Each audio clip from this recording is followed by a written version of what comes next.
خبروں کے پہلے نشریے کے ساتھ میں ہوں مہوش خان۔ پہلے پیش خدمت ہیں اس وقت کی اہم سرخیاں۔ وزیر اعظم وزیر خارجہ نے کل سے دوحہ میں شروع ہونے والے 3 روزہ گلوبل سیکورٹی فورم کا افتتاح کیا، جس میں دنیا کے مختلف ملکوں کے اعلیٰ حکام کے علاوہ ماہرین، دانشور اور ریسرچ اسکالرز شرکت کر رہے ہیں۔ امریکی صدر نے عہد کیا ہے کہ وہ بینکنگ کے نظام کو مزید سخت بنائیں گے۔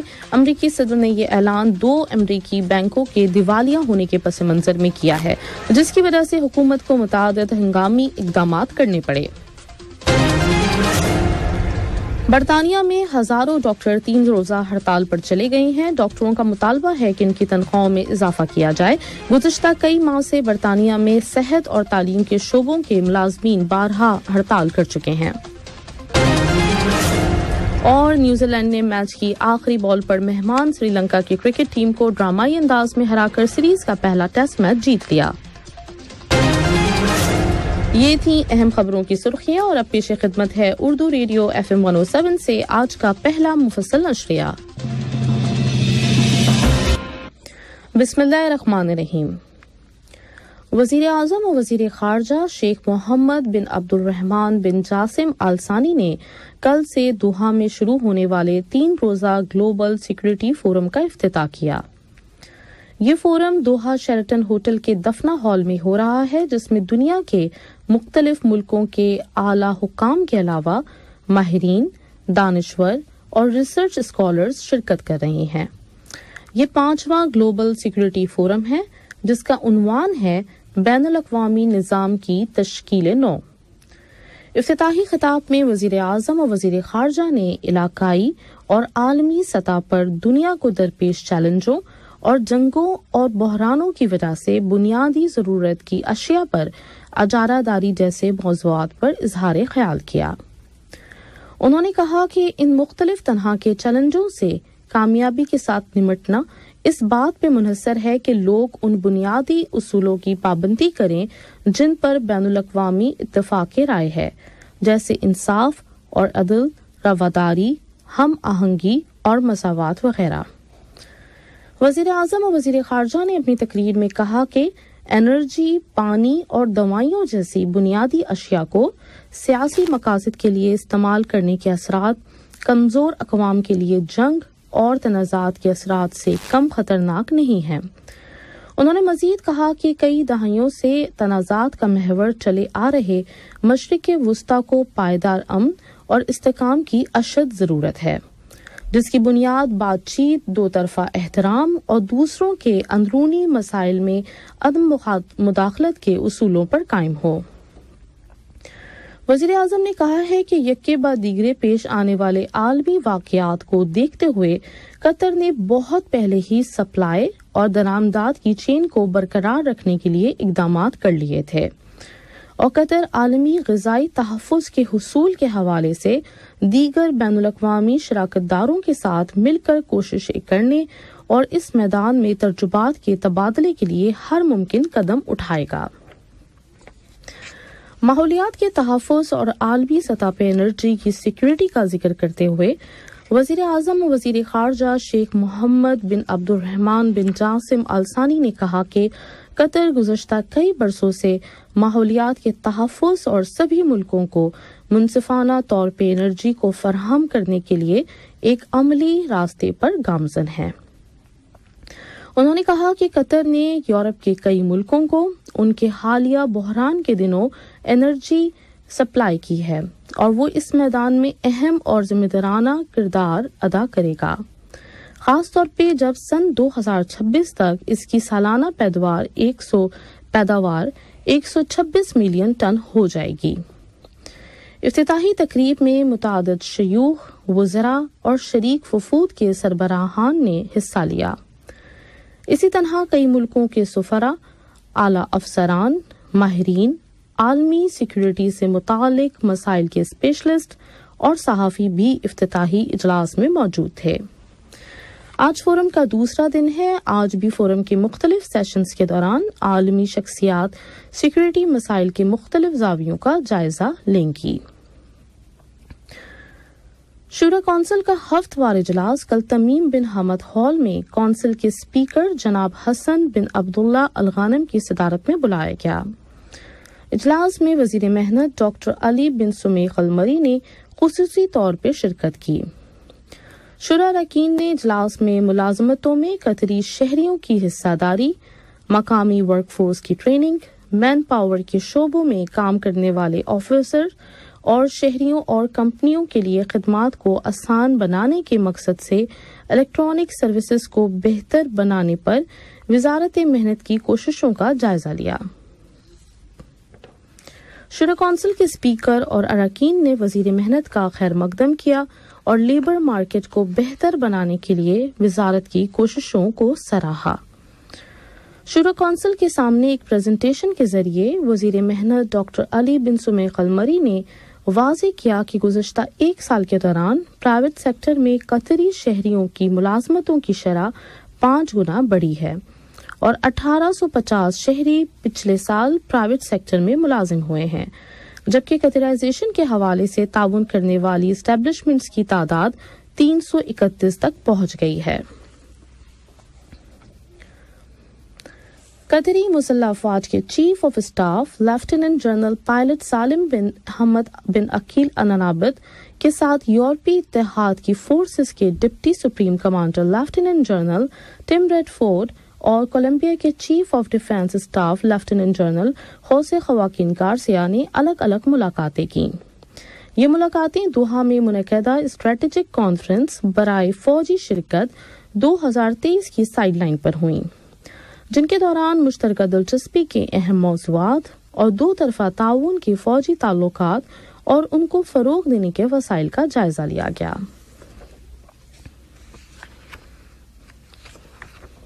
انسانی حقوق کی قومی کمیٹی کے سربراہ اور انسانی حقوق کے قومی اداروں کے عالمی اتحاد کی صدر محترمہ مریم بنت عبداللہ العطیہ نے جنیوا میں واقع اقوام متحدہ کے دفاتر میں اقوام متحدہ کے انسانی حقوق کے اعلیٰ کمیشن کی قائم مقام کمشنر محترمہ ندى الناشف سے ملاقات کی۔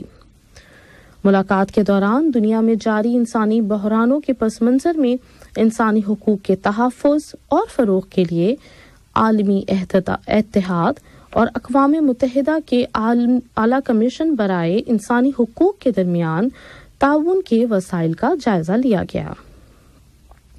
اس موقع پہ محترمہ مریم بنت عبداللہ العطیہ نے ماحولیاتی تبدیلیاں اور انسانی حقوق کانفرنس کی اہم سفارشات بھی پیش کی۔ فلسطین کے صدر جناب محمود عباس کے ساتھ فلسطین کے دورے پہ آئے ہوئے اٹلی کے وزیر خارجہ جناب انطونیو تاجانی نے ملاقات کی۔ ملاقات کے دوران فلسطینی صدر نے اطالوی وزیر کو فلسطینی علاقوں کی تازہ صورتحال سے آگاہ کیا اور زور دے کے کہا کہ بین الاقوامی آئین اور دستخط کردہ معاہدوں کی پابندی کے ساتھ ساتھ یک طرفہ اقدامات کو روکنا انتہائی اہم ہے۔ اس موقع پہ اٹلی کے وزیر خارجہ نے کہا کہ ان کا ملک بین الاقوامی آئین کے بنیاد پر اور 2 ریاستی حل کے مطابق امن کی بحالی کی حمایت کرتا ہے اور اس حوالے سے فلسطینی عوام کی سپورٹ جاری رکھے گا۔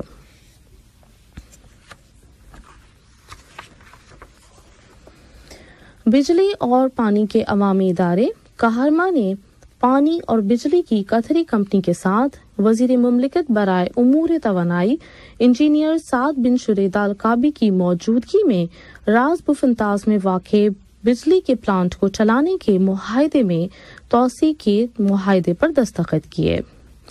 20 سال سے کامیابی کے ساتھ چلے آ رہے معاہدے کو مزید 7 برسوں یعنی سن 2029 تک بڑھا دیا گیا ہے۔ واضح رہے کہ یہ پلانٹ راز بوفنتاس میں موجود 6 پلانٹس میں سے ایک ہے جس کا آغاز سن 2002 میں کیا گیا تھا۔ امریکی صدر نے عہد کیا ہے کہ وہ بینکنگ کے نظام کو مزید سخت بنائیں گے۔ امریکی صدر نے یہ اعلان 2 امریکی بینکوں کے دیوالیہ ہونے کے پس منظر میں کیا ہے، جس کی وجہ سے حکومت کو متعدد ہنگامی اقدامات کرنے پڑے۔ یہ سن 2008 کے مالی بحران کے بعد سے امریکی بینکنگ سسٹم کی سب سے بڑی ناکامی ہے۔ انہوں نے کہا کہ میں کانگریس اور بینکنگ سسٹم سے متعلقہ تمام اداروں سے مطالبہ کروں گا کہ وہ بینکوں کے اصول و ضوابط کو مزید سخت کریں تاکہ دوبارہ اس طرح کی ناکامی کے امکانات کم سے کم ہوں اور امریکی شہریوں کی ملازمتوں کو تحفظ ملے۔ برطانیہ میں ہزاروں ڈاکٹر 3 روزہ ہڑتال پر چلے گئے ہیں۔ ڈاکٹروں کا مطالبہ ہے کہ ان کی تنخواہوں میں اضافہ کیا جائے۔ ریزیڈنٹ اور زیر تربیت ڈاکٹروں کی ہڑتال گزشتہ کئی ماہ سے ہیلتھ سیکٹر میں کام کرنے والوں کی جانب سے کی جانے والی ہڑتالوں کا ہی تسلسل ہے۔ ہڑتال کرنے والوں میں نرسنگ اسٹاف اور ایمرجنسی کیئر ٹیکرز بھی شامل رہے ہیں اور سبھی کا مطالبہ ہے کہ تنخواہ بڑھائی جائے۔ ان کا کہنا ہے کہ مہنگائی کو دیکھتے ہوئے موجودہ تنخواہ سے ان کے اخراجات پورے نہیں ہوتے۔ ڈاکٹروں کی ہڑتال سے مریضوں کی اپائنٹمنٹس اور روٹین کے آپریشنز پر برا اثر پڑا ہے۔ برطانوی وزیر صحت جناب اسٹیو بارکلے نے ایک بیان میں کہا کہ زیر تربیت ڈاکٹروں کی ایسوسی ایشن کے ساتھ مذاکرات شروع کرنے کے لیے تیار ہیں، لیکن 35% اضافے کا مطالبہ پورا نہیں کیا جا سکتا۔ واضح رہے کہ رشی سونک کی حکومت کو صحت اور تعلیم کے شعبوں کے ملازمین اور سرحدی محافظوں کی جانب سے تنخواہوں میں اضافے کے مطالبوں کا سامنا ہے، البتہ حکومت کسی طرح کے بڑے اضافے سے انکار کر رہی ہے۔ جاپان کے وزیر خارجہ جناب یوشی مساہاشی کے ساتھ جاپان کے دورے پہ گئے ہوئے اردن کے وزیر خارجہ جناب ایمن الصفدی نے ملاقات کی۔ ملاقات کے دوران دو طرفہ تعاون کو بڑھانے کے ذرائع اور مشترکہ دلچسپی کے علاقائی اور عالمی مسائل کے حوالے سے کوارڈینیشن کو بڑھانے کے طریقوں پر غور کیا گیا۔ دونوں وزیروں نے پناہ گزینوں کے حوالے سے عالمی ذمہ داریوں اور اخراجات کو بانٹنے کی اہمیت پر زور دیا اور پناہ گزینوں کے متعلق عالمی فورم 2023 کے انعقاد کے بارے میں جاری مشترکہ کوششوں پر تبادلہ خیال کیا۔ اس موقع پر اردن کے وزیر خارجہ نے اسرائیل کے غیر قانونی اقدامات کو روکنے کی ضرورت پر زور دیا جن سے تشدد کو ہوا ملتی ہے اور 2 ریاستی حل کو نقصان پہنچتا ہے۔ دونوں وزراء نے شام کے بحران کے متعلق بھی تبادلہ خیال کیا۔ اور اب کچھ خبریں کھیل کی دنیا سے۔ نیوزی لینڈ کرکٹ ٹیم نے مہمان سری لنکا کے خلاف ڈرامائی انداز میں پہلا ٹیسٹ میچ کی آخری بال پر 2 وکٹوں سے جیت لیا۔ یہ ٹیسٹ کرکٹ کی تاریخ میں محض دوسرا موقع ہے کہ میچ کا فیصلہ آخری بال پہ ہوا۔ اس سے قبل سن 1948 میں انگلینڈ نے جنوبی افریقہ کے خلاف ڈربن ٹیسٹ میں 128 رنز کا ہدف میچ کی آخری بال پہ عبور کیا تھا۔ بھارت اور آسٹریلیا کے درمیان ٹیسٹ سیریز کا آخری میچ ڈرا ہو گیا۔ یہ میچ احمد آباد میں کھیلا گیا۔ بھارت نے بارڈر گواسکر سیریز میں 2-1 سے کامیابی حاصل کی۔ بھارتی بالر اشون اور جڈیجا کو مشترکہ طور پر پلیئرز آف دا سیریز اور وراٹ کوہلی کو پلیئر آف دا میچ کا ایوارڈ دیا گیا۔ کوہلی نے اس میچ میں اپنے کیریئر کے 28ویں ٹیسٹ سنچری اسکور کی۔ آج کا پہلا نشریہ ختم ہونے سے پہلے اہم خبروں کا خلاصہ ایک مرتبہ پھر سن لیجیے۔ وزیر اعظم اور وزیر خارجہ نے کل سے دوحہ میں شروع ہونے والے 3 روزہ گلوبل سیکورٹی فورم کا افتتاح کیا، جس میں دنیا کے مختلف ملکوں کے اعلی حکام کے علاوہ ماہرین، دانشور اور ریسرچ اسکالر شرکت کر رہے ہیں۔ امریکی صدر نے عہد کیا ہے کہ وہ بینکنگ نظام کو مزید سخت بنائیں گے۔ امریکی کے صدر نے یہ اعلان 2 امریکی بینکوں کے دیوالیہ ہونے کے پس منظر میں کیا ہے، جس کی وجہ سے حکومت کو متعدد ہنگامی اقدامات کرنا پڑے۔ برطانیہ میں ہزاروں ڈاکٹر 3 روزہ ہڑتال پہ چلے گئے ہیں۔ ڈاکٹروں کا مطالبہ ہے کہ ان کی تنخواہوں میں اضافہ کیا جائے۔ گزشتہ کئی ماہ سے صحت اور تعلیم کے شعبوں کے ملازمین بارہا ہڑتال کر چکے ہیں۔ اور نیوزی لینڈ نے میچ کی آخری بال پہ مہمان سری لنکا کی کرکٹ ٹیم کو ڈرامائی انداز میں ہرا کر سیریز کا پہلا ٹیسٹ میچ جیت لیا۔ اسی کے ساتھ اردو ریڈیو قطر FM 107 سے آج کا پہلا مفصل نشریہ اپنے اختتام کو پہنچا۔ News editor Ubaid Tahir, studio operator Jabir اور اسٹوڈیو سے انتخاب عالم اور مہاوش خان کو دیجیے اجازت۔ اللہ حافظ۔